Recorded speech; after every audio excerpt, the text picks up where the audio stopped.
2장 13절부터 22절까지의 말씀입니다.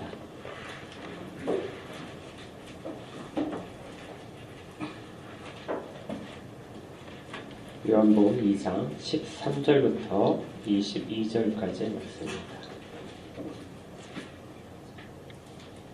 우리 교대로 읽으면서 하나님의 말씀을 받겠습니다. 제가 먼저 13절을 읽을게요.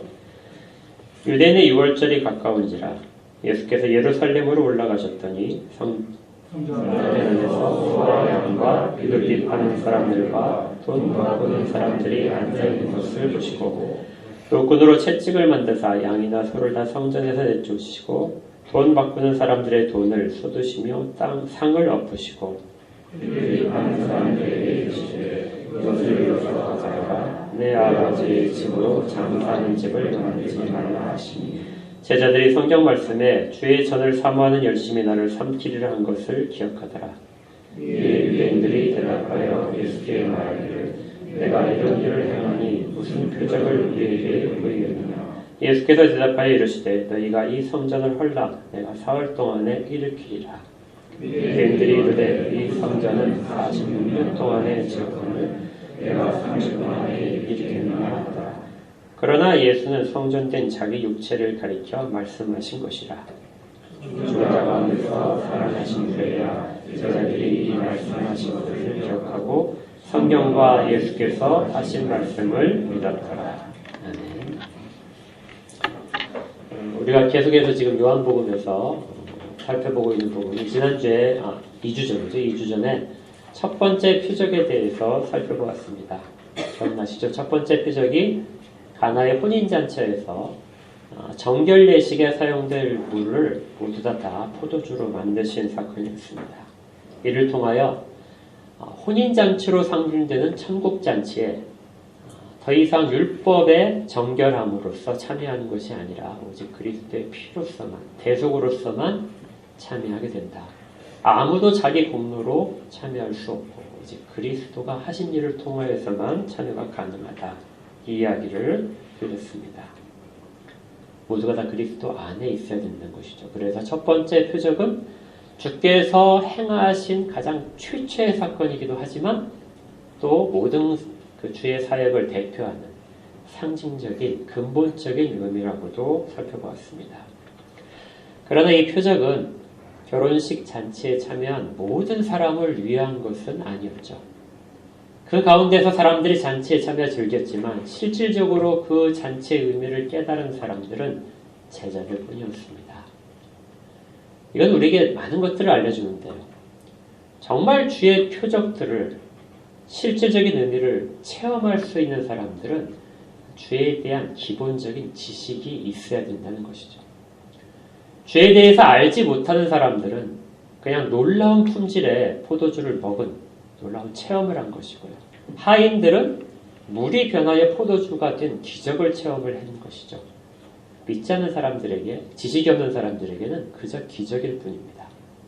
그러나 예수님이 누구신지를 알고 있는 기본적인 지식을 가진 사람들에게 이것을 주님이 누구신지를 더 깊이 알려주는, 그래서 요한은 이것을 기적이라 하지 않고 표적이라고 얘기하는 것입니다. 그리스도가 누구신지 실체를 보여주는 사건이었다. 그런데 문제가 있었습니다. 사람들이 알고 있던 메시아에 대한 생각들, 그리스도에 대한 생각들과 사실 주님이 앞으로 보여주실 것에 대한 그리스도에 대한 실체는 조금 달랐죠. 선지자들이 그렇게 예수님에 대해서, 오실 그리스도에 대해서 많은 것들을 들려줬지만 유대인들은 그 중에서 자기들이 듣고 싶은 부분을 편집을 해서 자기들만의 그리스도를 만들어냈습니다. 완전히 실체인 그리스도와는 일치하진 않지만 부족한 것이 늘 있는 것이죠. 그래서 주께서는 표적을 반복적으로 행하십니다. 사람들이 가지고 있던 생각과 실체이신 그리스도 사이에 있는 그 간격을 메꾸시기 위해서 사람들에게 표적을 행하시는 것이죠. 그러면서 갈등이 계속되게 됩니다. 요한복음은 이 간격을 메꾸시는 주님과 간격을 메꾸지 못하는 사람들이 주께 반대하고 거절하는 내용들, 그리고 그 간격이 주로 인하여 메꿔진 사람들의 이야기, 이것이 모두 다 섞여 있는 사건이죠. 오늘 우리가 살펴볼 부분은 이 성전에서 주께서 행하신 일은 표적은 아닙니다. 그렇지만 앞으로 하실 일들, 그리고 장차 요한복음에서 7개의 표적이 일어나는데 그 마지막 표적에 대한 예고편이다, 이렇게 받아들일 수 있는 부분이에요. 마지막까지 우리가 요한복음을 다 읽고 나서 그 다음에 처음으로 돌아와서 이 성전에서 행하신 일을 살펴보게 되면 누구나가 다 이 의미를 깨달을 수 있을 것입니다. 사실 2000년 전에 예수님을 믿는다는 것은 아주 힘든 일이었죠. 우리는 아주 편하게 예수님이 누구신지를 잘 알고 있고, 그래서 요한복음을 처음부터 읽어나가도 매우 그 본뜻 자체를 이해하는 데 큰 어려움은 없습니다. 그렇지만 2000년 전으로 돌아가서 사람들이 예수님을 바라보고 있는 그 순간으로 돌아가게 되면 그들은 정말 많은 혼란 가운데서 힘들어했을 것입니다. 그리고 주님은 그들을 안타까운 눈으로 계속해서 바라보셨던 것이겠죠. 오늘 우리 가운데도 사실은 이런 점들이 없지는 않습니다. 예수님에 대해서 우리가 잘 알고 있다고 하지만 실질적으로 제일 중요한 부분들을 놓칠 수도 있거든요. 그래서 우리가 2000년 전으로 돌아가서 그 당시의 상황 속에서 주님께서는 과연 무엇을 전하고 싶으셨는지를 같이 한번 살펴볼 것입니다. 오늘 읽은 본문은 사실은 두 부분으로 나누어서 살필 수 있어요. 그러니 앞에 부분은 성전에서 주님이 노하신 부분들, 굉장히 화를 많이 내셨습니다. 그리고 두 번째는 유대인들과 논쟁하시는 부분들, 이 부분으로 구성되어 있었습니다. 주께서 가나에서 기적을 베푸신 후에, 표적을 베푸신 후에 12절에 보게 되면 가버나움으로 내려가시게 됩니다. 가버나움은 이제 앞으로 주님의 가족들이 살고 있는 그런 이제 마을이 됩니다. 그리고 이 가버나움을 중심으로 해서 주님의 많은 사역들이 이루어지게 돼요. 그런데 요한복음은 다른 공관복음서와 다르게 주께서 갈릴리에서 사역하신 부분을 먼저 이야기하지 않고요. 바로 예루살렘으로 들어가서 시작을 합니다. 그리고 예루살렘에서 가장 먼저 한 사역으로서 성전에서 매우 크게 노하셨다는, 그래서 우리가 읽은 바처럼 성전 안에 있는 모든 짐승들, 제물에 사용될 짐승들을 다 쫓아내시고 또 비둘기까지 다 내보내시고 또 상을 튀어보신 그런 사건을 가장 첫 사건으로 기록을 합니다. 아마 다른 그 성경을 읽으신 분들은 여기에서 약간 좀 의문점을 가지실 수 있어요. 다른 성경들에도 이 사건이 공통적으로 기록이 되어 있거든요. 그러니까 4개의 복음서에 모두가 다 이 사건이 기록되어 있습니다. 자주 말씀드리지만 4 복음서에 다 기록되어 있는 공통적인 사건은 매우 중요한 사건입니다. 모든 사도들이, 모든 성경 기록자들이 이것에 대해 의미를 아주 깊게 생각한다는 것이죠. 그런데 다른 복음서들은 이 성전에서 있었던 일이 예수님이 십자가에 달리기 직전의 일입니다. 그런데 요한만 예수님의 공생의 사역, 제자들과 같이 행하신 사역의 제일 앞에 이 사건을 기록을 하고 있어요. 그렇다면 이제 예수님이 공생의 사역의 초기, 그러니까 예수님의 나이로 30세에 이 사건을 하셨는지 아니면 33세 때 하셨는지 그런 의문점이 남습니다. 일부학자들은 2번 성전을 청결하게 하셨다. 그래서 2번 일어난 사건으로 보기도 하지만 그런데 내용을 보게 되면 한 번 사건인 것이 거의 분명합니다. 그래서 대부분의 학자들은 공관복음서처럼 마지막 예수님께서 십자가 달리기 전에 성전에 들어가셔서 일을 하셨다고 보통 인정을 합니다. 저도 그것이 좀 더 옳다고 생각을 하는데요. 그렇다면 문제는 왜 사도 요한은 이 사건을 예수님의 가장 첫 번째에 두고 있느냐 하는 거죠. 우리가 이것을 이해하기 위해서는 요한복음의 특징을 우리 다시 한번 잠깐 봐야 됩니다. 우리 기억나시죠? 요한복음은 아주 정교하게 써진 예수님에 대한, 그리스도에 대한 신학적인 책입니다. 그래서 어떤 순서대로 읽어나가면 이해가 되는 것이 아니라 아예 처음부터 예수 그리스도가 누구신지를 선언하고 시작했죠.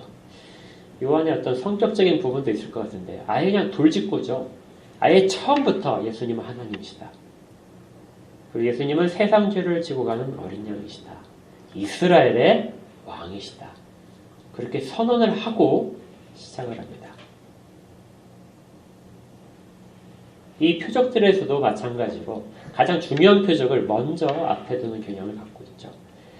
그래서 우리가 사도 요한의 마음을 따라가게 되면 요한이 볼 때는 예수님이 하신 모든 것들 중에서 가장 중요한 사역은 예루살렘에서 이루어졌다. 그리고 예루살렘에서 하신 모든 사역 중에서 가장 중요한 사역은 성전에서 이루어졌고 성전에서도 이 사건, 성전을 깨끗하게 하신 사건, 그리고 그 다음에 주께서 말씀하신 너희들이 더 큰 표적을 볼 것이라고 하는 그 말씀 속에 예수 그리스도의 모든 것들이 담겨있다. 이렇게 찾아볼 수 있습니다. 이걸 기억하시면서 이제 하나씩 우리가 살펴보게 될 것입니다. 예수님께서 성전 안에 들어가셨는데요. 예루살렘에서 성전 안에 처음 들어가셨는데 이때 예수님이 하신 것은 매우 크게 노하신 부분입니다. 예수님이 보신 것이 무엇이냐면요. 소와 양과 비둘기를 파는 사람들이 그 짐승들을 그 안에 가득 채우고 있는 모습을 보셨어요. 그리고 또 돈을 바꾸는 사람들이 상을 쭉 펼쳐놓고 거기에서 돈을 바꿔주고 있는 장면을 보셨습니다. 2000년 전에 이것은 좀 사람들에게 전혀 낯설지 않은 상황이었어요.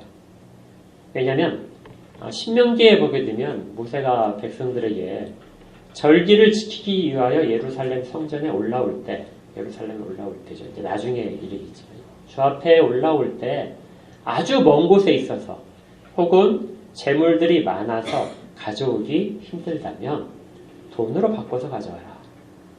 돈으로 가져와서 예루살렘에 와서 다시 재물에 사용할 만한 합당한 짐승으로 바꿔라. 이렇게 율법에 남겨놓았습니다. 그래서 많은 백성들이 직접 재물을 끌고 올 수 없으면은 도중에 이제 무슨 일이 많이 발생하겠죠. 재물을 끌고 오다가 재물이 다칠 수도 있고 또 짐승에 상할 수도 있어요. 그리고 도둑을 맞을 수도 있습니다. 그래서 돈을 가져오고 그리고 이제 예루살렘에서 바꿔서 제사를 드린 것이죠. 그리고 또 성전에서 돈을 바꾸는 사람이 있었다는 것은 당시 그 예수님 당시에는 통용되는 일반적인 화폐는 로마 화폐였습니다. 로마 화폐는 여러분들이 보신 적이 있겠지만 사진으로 보시면은 거기에 황제의 얼굴이 새겨져 있죠. 혹은 로마를 상징하는 여신이 새겨져 있습니다. 그러니 그것을 하나님께 전혀 드릴 수 없겠죠. 십계명에 위배가 되는 것이니까. 그래서 그런 그림이나 그런 조각이 전혀 없는 은화로 성전에서는 성전세를 드리게 되어 있습니다. 당시에는 일반적으로 사용하지 않는 성전에서만 사용하는 은화가 별도로 있었던 것이죠. 그걸 바꿔주는 작업들이 환전상들이 하고 있었던 것입니다. 이것 자체는 매우 제사를 드릴 때 하나님이 받으실 만한 제사를 드리기 위한 이스라엘 백성들, 유대인들의 아주 정말 고심한 결과였습니다. 그건 주님이 전혀 화를 내실 필요는 없겠죠. 그런데 문제는 그것이 성전 안에서 행해지던 것이죠. 성전 안에서는 그러한 일들은 전혀 있으면 안 됩니다. 성전은 가장 거룩하고 이스라엘 백성들이 가장 부르는 신성한 거룩한 예배의 장소였기 때문에요. 그 뜰을 짐승으로 채우면 안 되죠. 그러나 이 당시에는 그렇게 하고 있었던 것입니다. 왜 이런 일이 발생을 했냐면 우리가 그 성전을 잠깐 보시면 첫 번째 성전이 솔로몬 때 지어지죠. 그래서 제1성전이라고 부르는 성전이 있었습니다. 그리고 유다가 패망을 하면서 성전이 무너졌죠. 그리고 이제 포로에서 귀환한 백성들이 두 번째 성전을, 제2성전을 짓습니다. 그런데 이것도 나중에 로마 군대의 침입으로 해서 나중에 무너지게 돼요. 완전히 파쇄된 건 아니기 때문에 이것을 중건한 다시 세우는 작업, 어떻게 보면 리모델링이라고 할 수 있는데 그 작업들을 헤롯 왕이 하게 됩니다. 이게 BC 20년경에, 주전 20년경에 이 작업을 이제 헤롯이 왕이 되면서 시작을 해요. 그렇게 하면서 이전에 있던 그 성전 터보다 훨씬 넓게 증축을 합니다. 그러니까 경계선이 훨씬 더 넓어지죠. 이렇게 해서 건설되는 성전을 헤롯 성전이라고 합니다. 그런데 이렇게 증축을 할 때 아마 대제사장들이 그것을 좀 입김이 드러난 것 같아요. 증축을 하면서 그 새로 생기는 공간을 시장으로 만든 것입니다. 그리고 그 권한을, 성전에 대한 모든 권한은 대제사장이 갖고 있기 때문에 대제사장이 그곳에서 짐승을 사는 일, 그리고 또 돈을 바꾸는 일들을 독점적으로 권한을 주게 된 것이죠. 당시에 대제사장은 솔로몬 이후에 대제사장 가문이 아니었습니다. 사독의 가문에서만 대제사장을 할 수 있었던 것이 아니라 이때는 이미 그것이 무너져서 로마 총독에게 그 권한이 있었고 로마 총독에게 돈을 주게 되면 로마 총독이 대제사장을 임명하는 시기였습니다. 그래서 수없이 많은 대제사장이 바뀌게 돼요. 뇌물을 누가 더 많이 주냐에 따라서. 그래서 뇌물을 준 사람들은 당연히 자기가 지불한 것을 뽑고 싶겠죠. 그래서 이 독점적인 사업을 시작을 하는 겁니다. 굉장히 많은 이득이 쏟아졌다고 해요. 그래서 대제사장은 훨씬 많은 재물을 축적할 수 있었고 그것으로 또 좀 더 뇌물을 주면서 자기 가문이 그것들을 할 수 있도록 계속해서 연장하고 있던 그런 시절입니다. 성전 안에 있어서는 안 되는 일들이 성전 안에 그렇게 버젓이 있었습니다. 대제사장의 탐욕과 그리고 그걸 부추기면서 거기에서 떨어지는 이권을 취하는 장사꾼들의 모든 일들, 그리고 그것을 전혀 부담 없이, 전혀 거부 없이 받아들였던 유대 민족의 백성들. 이 세 가지가 정말 잘 어우러져서 하나님의 집을 완전히 오염시키고 전혀 받으실 만한 그런 제사가 되지 못하는 그런 상황이 이루어진 것이죠. 예수님이 예루살렘에서 성전에 처음 들어가셔서 이것을 보시고 아주 분개하신 것입니다. 하나님에 대한 극심한 모독이었죠. 인간의 탐욕이 하나님에 대한 모든 것들을 가로챈 상황이고요. 가장 부패한 상황이 성전에서의 부패 상황이었습니다. 그런데 실질적으로 예수님이 화내신 것 중에 일부는 이런 영향도 있었던 것 같아요. 그들이 지금 짐승을 팔고 있고 하는 그 장소는 성전에서 제일 바깥들입니다. 여기를 보통 이방인의 뜰이라고 하거든요. 이방인의 뜰은 안에 깊숙이 들어가지 못하는 이방인들이 하나님을 만나기 위하여 찾아오는 곳이죠. 하나님께 기도하기 위하여 찾아오는 곳입니다. 그런데 장사꾼들이 그곳을 다 점령을 해버렸기 때문에 이방인들은 그곳에 가까이 갈 수가 없었습니다. 전혀 이방인의 뜰에 공간이 나오지 않는 거죠. 이들은 여러 가지로 하나님의 본뜻을 왜곡하고 표면적으로는 제사를 드리기 위하여 오는 사람들, 그 사람들의 편의를 충분히 돕는다. 그래서 더 많은 사람들이 제사에 참여할 수 있도록 그렇게 유도한다는 그런 좋은 뜻이 있었을 것입니다. 또 조금 더 변명을 하는 사람들은 먼 곳에서 끌고 오는 재물이 별로 그렇게 좋은 상태가 아닐 테니까 여기에서 아주 좋은 제사장들이 직접 검열한 아주 좋은 재물로 바꿔서 드리면 훨씬 더 좋지 않겠느냐. 그런 변명도 충분히 했을 겁니다. 그러나 모든 결과는 탐욕뿐이었던 거죠. 주님은 이곳을 깨끗하게 청결하게 하십니다.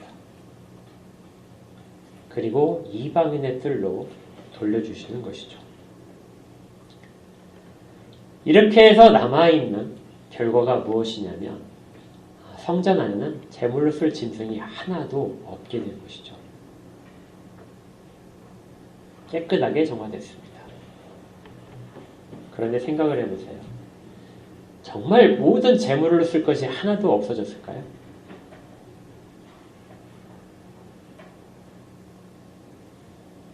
거기에는 정말 정결한 제물이 하나가 있는 것이죠.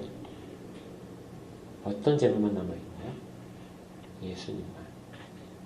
앞에서 세례자 요한이 세상 죄를 지고 가는 하나님의 어린 양이다 선포했던 그 참된 제물, 그 제물만 사실은 그곳에 있는 것입니다. 우리가 그 첫 번째 표적에서 물이 변화의 포도주를 든 그 표적에서도 마찬가지죠. 유대인 정결 예식에 손을 씻기 위한 그 물이 하나도 남기지 않고 다 포도주로 바뀌었죠.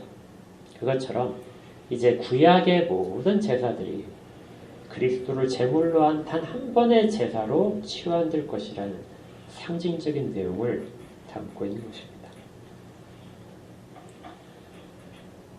이것이 이제 첫 번째 사건의 실질적인 내용인데요.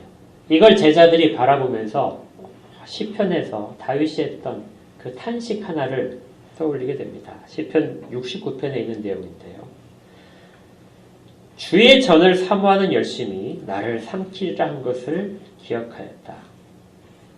이것은 시편 69편에서 다윗이 하나님에 대한 열망, 하나님의 전에 대한 열망, 그것들이 너무나 커서 하나님이 받으시는 비방을 자기의 수치스러움으로 받고 있었다는 시편입니다.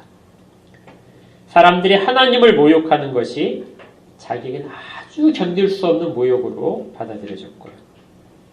그래서 주의 집을 정결하게 하고 주의 집을 세우고자 하는, 바르게 세우고자 하는 모든 열망들이 자기를 지금 삼키고 있다. 이런 찬양이었습니다. 그런데 이 삼키고 있다는 표현이 사실을 보게 되면, 일부 표현을 보게 되면 자기를 불태우고 있다는 표현도 되고요. 자기를 파멸시키고 있다 하는 표현이기도 합니다. 그러니까 하나님의 영광을 높이기 위한 모든 열정들, 하나님의 영광만이 드러내야 된다고 하는 그 모든 사모함이, 그것들을 회방하는 모든 것들을 다윗이 받으면서 나는 부서지더라도 하나님의 영광을 높이겠다는 그런 각오와 찬양으로 이어진 것이죠. 제자들이 예수님이 하시는 걸 보면서 저러다가 주님이 다 부서지겠다 하는 것을 느꼈다는 것입니다. 실질적으로 이것은 나중에 예수님이 십자가에 달려 죽으심으로써 자기를 내어주시면서 이 모든 것들은 그 시편 말씀이 그대로 다 실현되게 됩니다. 이런 제자들의 우려에 대한 그런 결과처럼 유대인들이 이제 직접적으로 예수님에 대하여 이제 반발을 시작합니다. 여기서 유대인들이라고 하는 것은 요한복음에서는 예수님을 반대하는 모든 세력들을 대부분 유대인이라고 말을 해요. 바뀌어야 될 사람들, 잘못된 개념을 가지고 있는 사람들, 율법에 묶여 있는 사람들을 유대인이라고 요한이 부릅니다. 유대인들이 예수님께 이제 책망을 합니다. 네가 이런 일을 행하는데 무슨 표적을 우리에게 보이겠느냐. 이 말은 조금 의역을 하게 되면 대제사장이 이것을 직접적으로 취급하는, 대제사장의 권한으로 허용한 일인데 너는 과연 누구의 권한으로, 누구의 권세로 이것을 막고 있고 이것을 다 회방하느냐 하고 물어보는 것이죠. 그걸 네가 입증할 수 있느냐.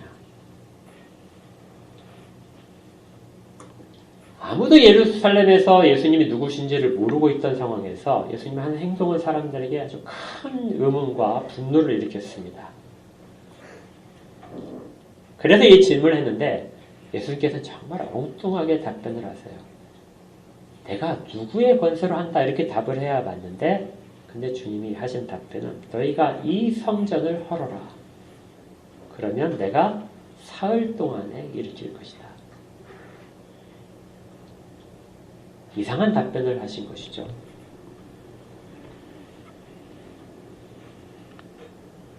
그러자 유대인들이 이렇게 답변을 합니다. 이 성전은 46년 동안 짓고 있는데 네가 어떻게 3일 동안에 지켰느냐. 아까 말씀드렸잖아요. 헤롯 대왕의 첫 헤롯 왕부터 시작된 것이 BC 주전 20년경에 시작되었는데 이때까지 46년 동안 계속해서 짓고 있는데 완성을 아직 못했습니다. 그래서 이 헤롯 성전은 최종적으로 주후 68년쯤에 완공이 되게 돼요. 그러니까 88년 정도를 지켜야 됩니다. 그러니까 그 정도로 오랫동안 지어서야 지금 겨우 이렇게 좀 볼만한 모양까지 이렇게 겨우 만들었는데 그런데 너는 어떻게 이것을 사흘 동안에 지켰다고 이야기를 하느냐 하고 이야기한 것이죠. 그러나 실질적으로 이 질문 속에는 예수님이 보여주고 싶은 모든 것이 담겨 있습니다. 조금 어려운데요, 이 부분은. 여러분들이 잘 따라오셔야 돼요. 이 본문 속에서 성전을 가리키는 단어를 잘 보시면, 원문으로 보시면 이 단어가 두 가지가 사용됩니다. 그러니까 우리 번역서에서는, 우리말 성경에서는 다 동일하게 성전으로 되어 있는데요. 실제 원문에서는 다른 두 단어가 사용되는 것이죠. 성전은 본래 하나님을 만나는 장소입니다. 하나님이 임재하고 계시는 곳으로서의 성전이고요. 또 하나님이 말씀으로써 들려주시는 성전이고 이스라엘 백성들이 하나님께 제사를 드림으로써 죄가 사함을 받고 제사를 드리고 돌아가는 사람들에게 제사장이 축복을 하는 그런 장소죠. 그래서 우리가 예배 후에 마지막 강복선 할 때 사용하는 구절, 민수기 6장에 있는 구절도 사실 이 성전 속에 담긴 복을 비는 그런 축복의 내용이 있는 것입니다. 이스라엘 백성들에게 성전은 거의 신앙의 모든 부분이었어요. 그런데 이 단어 두 개가, 당시에 사용되던 단어 두 개가 유대인들은 그 헤롯 성전을 보면서 나우스라는 단어를 사용을 합니다. 이 나우스라는 단어가 무엇이냐면 신성하게 예배하는 곳. 정말 거룩하게 구별되어서 예배하는 곳을 나우스라는 단어를 사용합니다.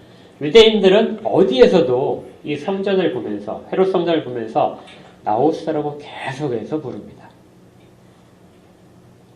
그런데 신약 성경에서 이것 말고 성전을 지칭하는 단어가 히에론이라는 단어인데요. 이 단어는 건물을 의미합니다. 가장 쉽게 얘기하면 건물이에요. 그러니까 사람들이 예배를 드리는 장소, 건물. 그래서 우상 신전도 이 히에론입니다. 하나님 없이도 얼마든지 히에론이라는 말을 쓸 수가 있는 것이죠. 유대인들은 이 히에론이라는 말을 굉장히 싫어했습니다. 그래서 보이는 성전이 하나님이 직접 계신 곳이고 그곳이 신성하다 해가지고 언제나 나우스라는 말로 부르는 것이죠. 그래서 우리가 읽었던 19절부터의 모든 내용에서도 실질적으로는 유대인들의 입술에서 나오는 모든 성전이라는 말은 다 나우스입니다. 그런데 13절부터 15절까지 이미 성전이라는 말이 쓰이고 있죠. 이건 사도 요한이 성전을 가리키는 겁니다. 사도 요한은 나우스라는 말을 쓰지 않아요. 그냥 히에론이라는 말만 씁니다. 그러니까 건물일 뿐이라는 거죠. 사도들은 건물로서의 성전과 실질적인 참 의미로서의 성전을 엄격하게 구분을 하고 유대인들은 히에론과 나우스를 전혀 구분하지 않고 모두가 다 그냥 나우스란 단어 하나로 쓰고 있던 상황이라는 거죠. 여기에서 구약과 신약에서의 아주 큰 차이점이 나타납니다. 그리고 주님은 이것을 분명하게 수정을 해주세요. 그리고 사도들도 이 부분이 얼마나 중요한 것인지를 계속 반복해서 용어에 대한 정의를 다시 하고 있습니다. 그런데 주님께서 하실 때 성전이라는 단어가 나와요. 19절에 보니까 너희가 이 성전을 헐라 내가 사흘 동안에 일으키리라. 여기에서의 성전, 주님이 말씀하신 성전은 히에론일까요? 나우스일까요? 네, 히에론이 맞을 것 같은데 나우스로 되어 있습니다. 그러니까 주님은 너희들이 이 성전을 헐어라. 내가 3일 동안에 일으킬 것이다.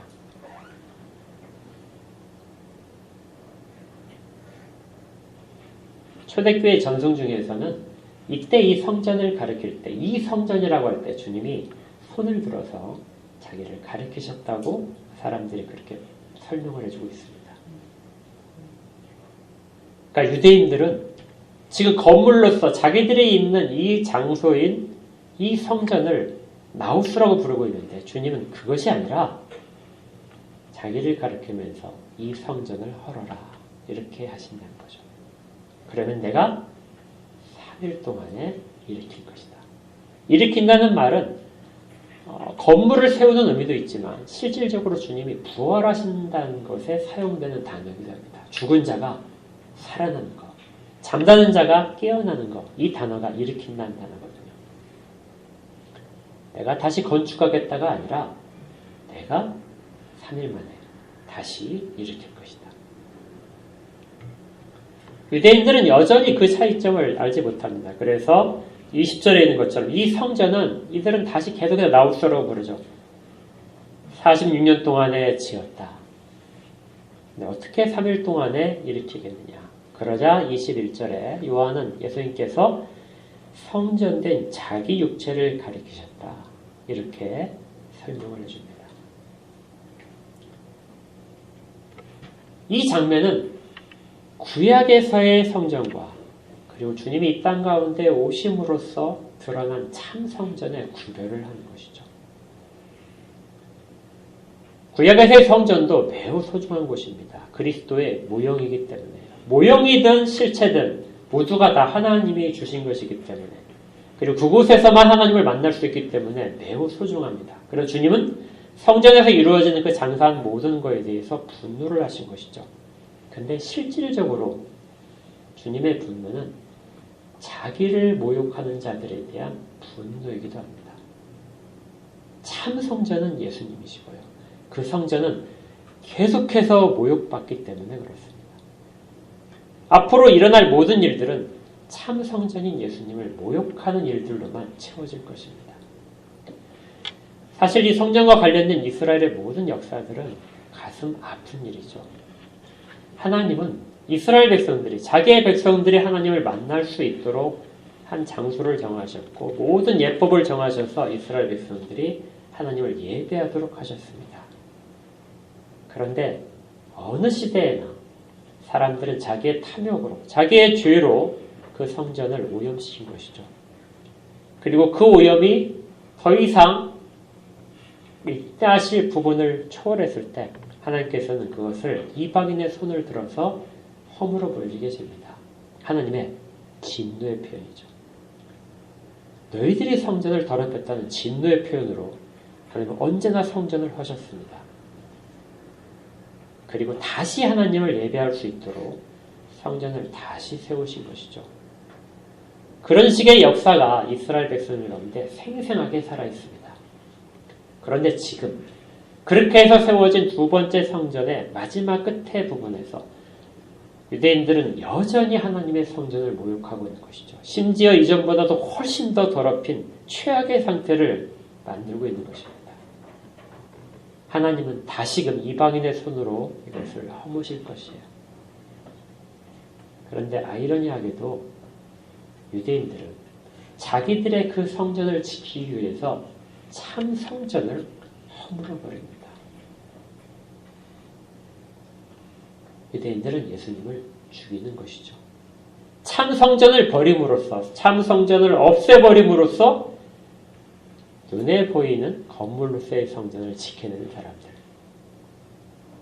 이것이 이 주님께서 성전에서 분노하시는 모든 부분에 그리고 앞으로 이루실 모든 부분에 상징적인 것으로서 이 대화 가운데 담겨 있는 것이죠. 이건 우리에게도 꽤 많은 것들을 알려줍니다. 우리가 하나님을 만나기 위해서, 하나님을 예배하기 위해서 어떤 것들을 많이 가지게 되죠. 교회 건물도, 예배당 건물도 그렇게 해서 가지게 됩니다. 그리고 좀 더 화려하고 좀 더 편의를 도모하기 위해서 많은 것들을 그 가운데 가져오게 됩니다. 그러면서 그것이 가장 거룩한 장소인 나옷으로 점점점 바뀌게 되는 것이죠. 결국 그것을 지키기 위해서 참 성령이신 예수님을 쫓아내게 됩니다. 이건 인간의 탐욕이 그리고 세상에 관한 편의와 모든 타협적인 것들이 언제나 교회 역사 가운데서 만들어낸 내용입니다. 그래서 우리가 이 부분을 늘 잊지 않아야 돼요. 눈에 보이는 것들로 그것들을 편의성을 위하여 취할 때마다 이것이 그리스도를 모욕하는 일이 아닌가. 참 성전인 그리스도를 우리 가운데서 멀리 쫓아내는 것은 아닌가. 늘 이런 생각들을 가져야 됩니다. 그러나 이 모든 것들은 당시의 상황에 제자들도 다 알 수가 없었어요. 제자들마저도 주님께서 이 설명하신 것들에 대한 참다운 의미를 알 수 없었습니다. 그래서 사도 요한은 22절에서 이렇게 이야기하죠. 죽은 자 가운데서 살아나신 후에야 제자들이 이 말씀하신 것을 기억을 하고 성경과 예수께서 하신 말씀을 믿었더라. 아무도 당시에는 일이 무엇인지를 알 수 없었어요. 그리고 나중에 주께서 십자가에 달려 죽으시고 유대인들이 참 성전을 파괴한 것을 깨닫고 그리고 그 참 성전이 세워진 이후에야 비로소 이 내용들을 알 수 있었던 것입니다. 이 내용들을 사도들은 언제나 모든 곳에서 다시 설명을 했습니다. 우리가 잘 알고 있죠. 이 히에론으로 일컬어지는 헤롯 성전은 AD 70년에, 주후 70년에 무너지게 됩니다. 그러니까 완공한 후에 3년밖에 못 갔어요. 3년밖에 못 가서 그 모든 화려한 것들은 다 빼앗기고 무너져서 돌 하나 위에 돌 하나가 남지 않을 정도로 폐허가 되죠. 그리고 사도들은 성전이라는 단어를 이제 새롭게 사람들에게 설명해 줍니다. 가장 우리가 잘 아는 것이요. 고린도서 3장 16절입니다. 너희는 너희가 하나님의 성전인 것과 하나님의 성령이 너희 안에 계시는 것을 알지 못하느냐. 여기에 사용된 성전이라는 단어는 나오습니다. 참다운 성전. 정말 신성하게 하나님을 만나는 장소. 그것이 어디라고요? 너희들이. 여기 너희는 복수입니다. 너희가 모여서 하나님의 성전, 단수예요. 참다운 하나님의 성전을 만들고 있다. 이것이 교회입니다. 또한 이것은 반대로 이렇게도 설명인데요. 하나님의 성령이 너희 안에 계시는 것을 알지 못한다. 하나님의 성령이 단수이고 너희는 다시 복수입니다. 하나님의 성령이 너희 가운데 각각에 다 계신다. 그래서 너희 각자가 다 성전이 되는 것이죠. 우리 각자가 예수 그리스도 안에 있어서 성전이신 예수 그리스도 안에서 각자가 다시 다 성전이 되는 것이고요. 또 여럿이 다 모여서 하나의 신성한 나옷을 만드는 것이죠. 교회가 이렇게 새로운 참다운 성전의 호칭을 받게 됩니다. 그래서 건물로서의 예배 처소의 그런 의미를 넘어서 우리가 성전이라는 단어를 사용하지 않는 것이죠. 중요한 것은 우리들 각자입니다.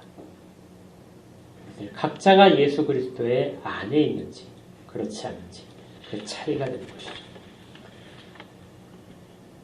이제 정리를 해보겠습니다.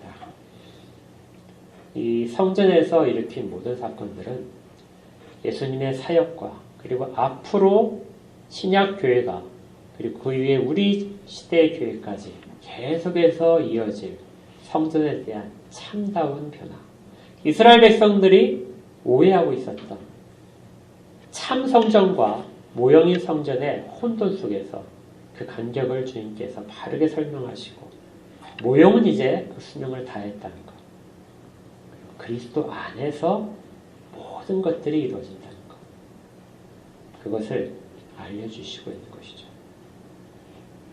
우리가 그 가운데 지금 있습니다. 그리고 하나님을 바르게 예배할 수 있는 것이죠. 혹시라도 우리 마음속에 정말 한쪽 제일 바깥쪽에 탐욕스러운 곳으로 어떤 장사를 하는 곳으로 마가복음에서 설명했듯이 강도의 소굴로 이 성전을 바꾼 부분은 있는지 그거를 대신해서 예수 그리스도를 통하여 우리의 사적인 유익을 구하는 것은 없는지 아니면 모여서 교회가 모여서 교회의 어느 한 부분들은 이렇게 이방인들이 들어와서 은혜를 받아야 할 자리를 다른 것들로 채우고는 있지는 않은지 이 부분을 늘 다시 돌아보아야 됩니다. 그래야 주님의 진노를 피할 수 있죠. 그리고 칭찬받는 교회가 될 것입니다. 그리고 각자가 모든 복들, 성전을 통하여 주식으로 되어 있던 모든 복들, 우리가 강복 선언할 때 들려주는 모든 복들을 실제적으로 체험하는, 우리가 체험을 하는 그런 일들이 일어나게 될 것입니다. 이 과정을 우리가 다 함께, 다 정말 바르게 가기를 주의 이름으로 축복합니다. 기도하겠습니다.